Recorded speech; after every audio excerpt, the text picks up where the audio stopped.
Hello mga guys, for today's video guys, mo today ta og Cagayan de Oro guys. Kay mangompra ta sa atong baligya by the way. Ganahan kay ko mag-video diri sa highway guys. Okay, nindot kay tan-awon ang ato ang kalsada perting dako nindot kay siya og view.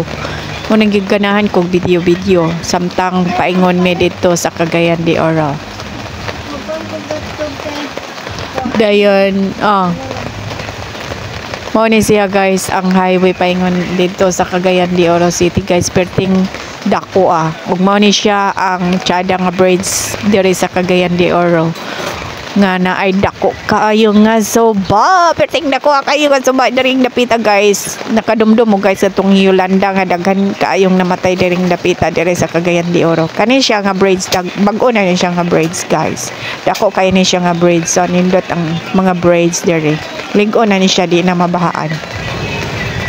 Mao na siya guys, ingabot na mi diri sa Cogon, Cagayan de Oro City guys. Nag video sa kong gamay, kauban na nga akong husband na kay nami atuon diring dapita. Og mao na siya guys, nakaabot na mi diring dapita sa ukay-ukayan. Nagtanaw-tanaw mi og say ganahan. Kay daghan kayong ukay-ukayan diri sa Cagayan de Oro Cogon. Malibog kag tan-aw kay mga barato ra ang mga presyo. Quarter ay ko lang diring dapita guys, og manhika og Cagayan de Oro Cogon.